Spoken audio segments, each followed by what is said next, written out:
জাহাঙ্গীরনগর বিশ্ববিদ্যালয় থেকে গভর্নমেন্ট পলিটিক্সে লেখাপড়া শেষ করে ছাগলের খামার দিয়েছেন তিনি। শুনতেই অবিশ্বাস্য মনে হয়, তাই না? পাবলিক বিশ্ববিদ্যালয় থেকে ডিগ্রি শেষ করে যখন সবাই সরকারি চাকরির পিছনে ছোটাছুটি করে, তখন তিনি বেছে নিয়েছিলেন একেবারে ভিন্ন পথ। মাত্র 4টি ছাগলের বাচ্চা দিয়ে শুরু করেছিলেন স্বপ্নের খামার। জাহাঙ্গীরনগর পড়া শেষ করে যখন শেষ হলো, সাথে সাথে আমি 4টা ছাগল মূলত নিয়েছিলাম। উপহাস, সমালোচনা, তুচ্ছ-তাচ্ছিল্য, এমনকি সবাই পাগলও বলেছিল তাকে। সবকিছু উপেক্ষা করে আজ 5 বছরের ব্যবধানে তার খামারে শতাধিক ছাগল উৎপাদিত হয়েছে। আমি জাহাঙ্গীরনগর ইউনিভার্সিটিতে গভর্নমেন্ট পলিটিক্স পড়াশোনা করেছি এবং এই শেষ করার পরেই তো গোট ফার্ম করেছি। তো মাশাআল্লাহ এখনো আমি লসে নাই, আলহামদুলিল্লাহ আমি এখন লাভে আছি আর কি। বিক্রির পরেও বর্তমানে রয়েছে প্রায় 60টি ছাগল, যার আনুমানিক বাজার মূল্য প্রায় 20 লাখ টাকা। এই 4টা ছাগল থেকে আজকে মাশাআল্লাহ আপনারা দেখতে পাচ্ছেন যে অনেকগুলো ছাগল হয়ে গেছে। এখন আমার এখানে প্রায় 60টার মতো আছে। আর অনেকগুলো ছাগল আমরা বেশ কিছু বিক্রি করে দিয়েছি, যেগুলো মেল ছিল বা খাসি যেগুলোকে বলি আমরা। জাহাঙ্গীরনগর বিশ্ববিদ্যালয় থেকে পড়াশোনা শেষ করে গ্রামের বাড়িতে ফেরার সিদ্ধান্তটা সহজ ছিল না। 2020 সালে শিক্ষাজীবন শেষ করে তিনি ফিরে আসেন ঢাকার ধামরাই উপজেলার সদর ইউনিয়নের তেঁতুলিয়া গ্রামে। ছোটবেলা থেকে সোহেল আল ফারুকের ছাগল পালনের শখ ছিল।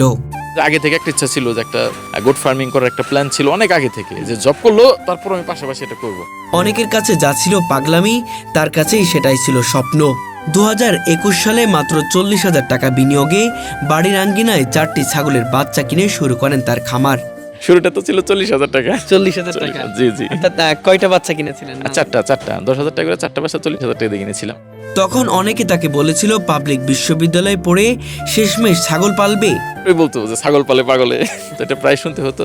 বলতো যে জাহাঙ্গীরনগর থেকে পড়াশোনা করে সে এগুলো কি করতেছে, যেখানে মানুষ ভালো ভালো জব করতেছে, গভর্নমেন্ট জব করতেছে, আর সে ছাগল পালা নিয়ে খুব ব্যস্ত। পরিবারও প্রথম দিকে বিষয়টি সহজভাবে নিতে পারেনি, কিন্তু তিনি ছিলেন অনড়, আত্মবিশ্বাসী এবং লক্ষ্যভেদী। Absolutely, that is a 100% right decision that I have taken. That is a work, you have to accept it. এটা একটা কাজ, এটা আপনাকে গ্রহণ করতে হবে। কিন্তু মন কখনো খারাপ হতো না, কারণ জানতাম যে মানুষ এগুলো বলবে। কারণ মানুষ সবসময় সফলতাকে দেখে, স্ট্রাগল পিরিয়ডটা কেউ কখনো অ্যাকসেপ্ট করে না, সবাই এটাকে নেগলেক্ট করে। সে যে কোনো সেক্টরের জন্য জানতাম যে না, যদি টিকে থাকতে পারি এরা একসময় আমার প্রশংসা করবে। সেই ছোট্ট পরিসরের উদ্যোগী আজ রূপ নিয়েছে একটি প্রতিষ্ঠানে, ফাতেমা মাল্টি এগ্রো। তার খামারে এখন রয়েছে বিভিন্ন উন্নত জাতের ছাগল, যেগুলোর বাজার মূল্য তুলনামূলকভাবে অনেক বেশি। সেই 4টা বাচ্চা থেকে আজকে প্রায় 100-এর কাছাকাছি। হ্যাঁ, আমরা যেগুলো বিক্রি করেছি সব দলিত 100-এর উপরে আর কি।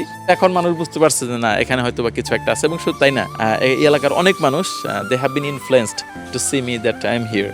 যে এখন তারা আমাকে দেখে তারাও এখন স্টার্ট করতেছে, যারা এক সময় কথা বলতো অনেকে আছে দেশের বিভিন্ন প্রান্ত থেকে, সে চট্টগ্রাম থেকে শুরু করে নিয়ে সে পঞ্চগড়, বিভিন্ন এলাকা থেকে মানুষ এসে শিক্ষার জন্য ট্রেন আপ হয় এখান থেকে, এবং তারা সেখানে করতেছে আমাদের কাছ থেকে শিখে। মূলত পরিকল্পিত প্রজনন, সঠিক খাদ্য ব্যবস্থাপনা, স্বাস্থ্যসেবা এবং আধুনিক পদ্ধতিতে লালন পালনের মাধ্যমে তিনি এই সাফল্য অর্জন করেছেন।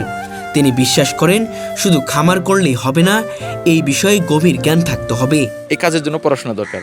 আপনি গোট ফার্মিং করেন আর হাঁস ফার্মিং করেন, যেটাই করেন পড়াশোনা দরকার। আপনার হায়ার লেভেলে পড়াশোনা না থাকলে এগুলো ভালো আপনি পারবেন না। অনেকে খামার শুরু করে মাঝপথে বন্ধ করে দেয়, মূল কারণ দক্ষতা ও বৈজ্ঞানিক ধারণার অভাব। তার মতে উচ্চশিক্ষা কখনো বৃথা যায় না, বরং সেই শিক্ষাই তাকে পরিকল্পিতভাবে এগোতে সাহায্য করেছে। ছাগলের খামার, রোগ প্রতিরোধ, পরিবেশ, পরিচর্যা সবকিছুতেই তিনি বৈজ্ঞানিক পদ্ধতি অনুসরণ করেন। যে কোনো কাজ করে লেখাপড়া কেন লাগবে না? আর ছাগল তো হলো খুব সেন্সিটিভ প্রাণী। আপনাকে বুঝতে হবে যে what they are telling to you.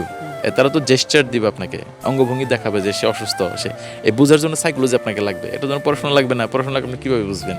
এই জন্য বাংলাদেশে অহরহ ছাগল ফার্ম হচ্ছে, আবার স্টপও হয়ে যাচ্ছে, বন্ধ হয়ে যাচ্ছে। খুব ভোরে ঘুম থেকে উঠে নিজের ক্ষেত থেকে কাঁচা ঘাস সংগ্রহ করেন, পাশাপাশি সুষম দানাদার খাদ্য যোগ করেন খাদ্য তালিকায়। ছাগলের ঘর পরিষ্কার রাখা, নিয়মিত পানি দেওয়া, স্বাস্থ্য পর্যবেক্ষণ সব কাজে তিনি নিজ হাতে করেন। এদের হলো বিভিন্ন ধরনের দানাদার আইটেমস আছে, এগুলো আমরা মিক্স আপ করি। হ্যাঁ, ওদের জন্য একটা সুষম রেশন আমরা তৈরি করি, ওগুলো দিই। আর হলো ঘাস আছে আমাদের অ্যাভেলেবেল ঘাস, এবং এই দানাদার প্লাস সাথে কিছু পরিমাণে সাইলেজ আমরা ইউজ করি, কর্ন সাইলেজ যেটাকে বলি, বা ভুট্টার সাইলেজ যেটা আর কি। তার খামারটি সম্পূর্ণ আধুনিক পদ্ধতিতেই পরিচালিত হয়। বিশেষ করে মাচা উঁচু প্ল্যাটফর্ম সিস্টেমে ছাগলগুলোকে রাখা হয়, যাতে পরিষ্কার পরিচ্ছন্নতা বজায় থাকে, রোগবালাই কমে এবং স্বাস্থ্যকর পরিবেশ নিশ্চিত হয়। ছাগলের চলাফেরা, বিশ্রাম ও বায়ু চলাচলের বিষয়েও তিনি বিশেষ নজর দেন। আমরা টোটালটাই তো আধুনিক। আমাদের এখানে আপনারা দেখতে পাচ্ছেন এই যে আপনার মিনারেল ব্লক প্লাস হলো আপনার এই যে বাতাস যাতায়াতের সুবিধা প্লাস সব কিছু মিলে আর কি, এবং মাচা সিস্টেম আপনারা দেখতে পাচ্ছেন, যেটা সবচেয়ে আধুনিকতার যেটা অন্যতম। ছাগল তো আগে মানুষ মাটির উপরে পালতো, বীজার সাথে সাথে জায়গায়, আমরা কিন্তু মাচা সিস্টেমে আমরা ছাগলগুলো লালন পালন করি। ছাগলের সাথে তার ভালোবাসা যেন এক অনন্য দৃষ্টান্ত স্থাপন করেছে। তিনি যখনই খামারে ঢোকেন ঠিক তখনই ছাগলগুলো তাকে জড়িয়ে ধরে, তিনি ছাগলগুলোকে আদর করেন, কোলে নেন, মনে হয় যেন ছাগলের ভাষা বুঝতে পারেন তিনি। এই গভীর মমত্ববোধ তার খামারকে অন্যদের থেকে আলাদা করে তুলেছে।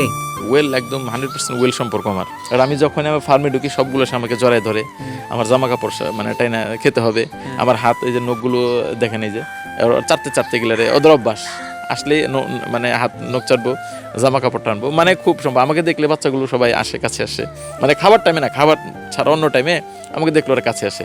এবং শুধু তাই না, আমি ওদের সাথে ইচ্ছা করে মিশি, আমার ভালো লাগে, ওদের গলা জড়িয়ে ধরে থাকতে আমার ভালো লাগে। দ্যাট ইজ, হ্যাঁ, এটা হলো আমার কাছে মনে হয় যে এখানে মনে হয় একটা শান্তির একটা বিশেষ একটা কিছু আছে আর কি।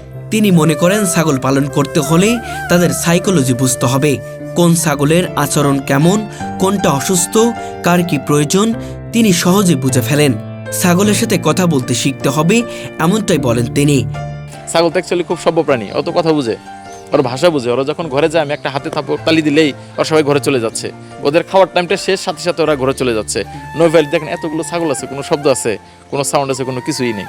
এত বছর আসি, ওদের মুভমেন্ট দেখে আমরা বুঝি অ্যাকচুয়ালি ছাগল কি চাচ্ছে, সে কি দরকার তার। ওদের যদি কখনো কৃমি হয় আমরা ওদের মুভমেন্ট দেখে বুঝি, ওদের শারীরিক কোনো প্রবলেম হলে, যে কোনো সমস্যা হলে আলহামদুলিল্লাহ আমরা বুঝতে পারি। শুধু ওদের এই অঙ্গভঙ্গি বা হাঁটার স্টাইল, খাবার যে আপনার রেটিংটা, এটা দেখে আমরা বুঝতে পারি যে ও আসলে কি চাচ্ছে।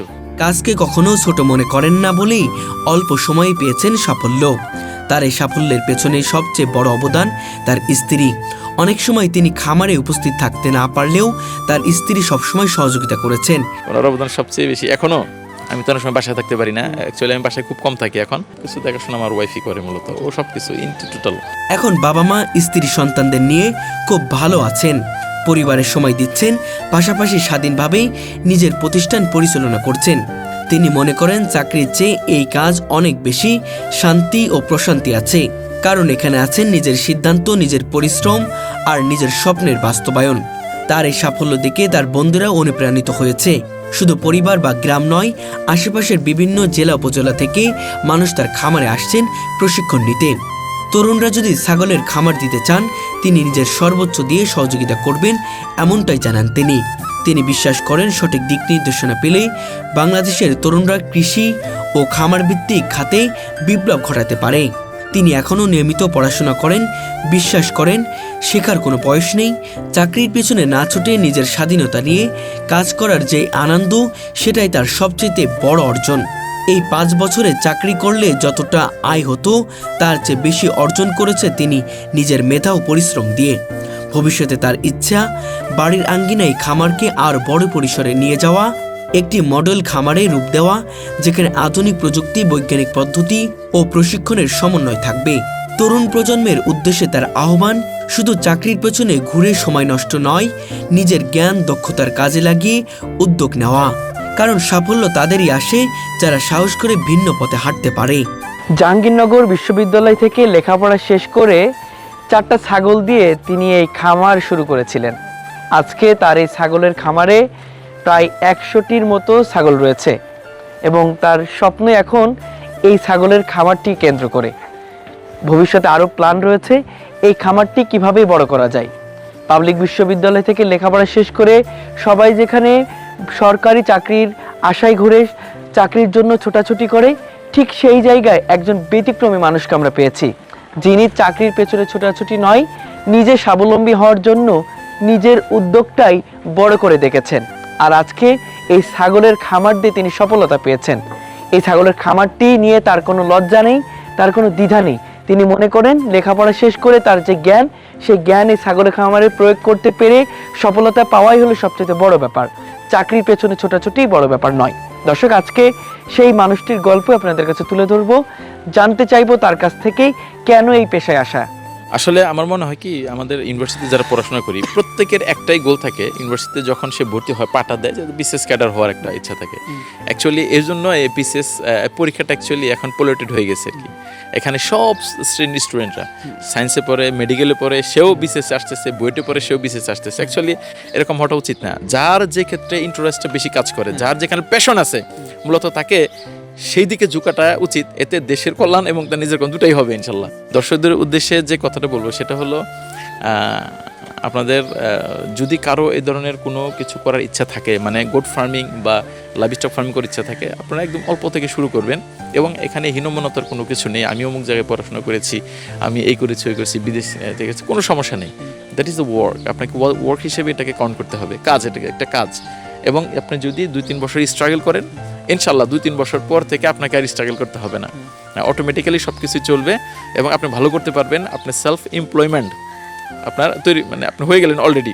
সেলফ এমপ্লয়মেন্ট আপনার তৈরি হলো, আপনার দেশের আপনার ইকোনমিক্যালি আপনি একটা অবদান রাখতে পারেন এবং ফ্যামিলিয়াল। কেউ যদি উদ্যোগ নিতে চায় আপনার পক্ষ থেকে কোনো সহযোগিতা থাকবে কিনা? অবভিয়াসলি সহযোগিতা থাকবে, কেন থাকবে না? এই যে আপনারা দেখতে পাচ্ছেন যে আজকে লোক আসছে, আমি শিখাচ্ছি ওকে, তো এরকম সারা দেশ থেকে লোক আসে। তো যে কেউ যদি আসতে চায় আমাদের ফার্মে আমাদের সাথে যোগাযোগ করে আসবে।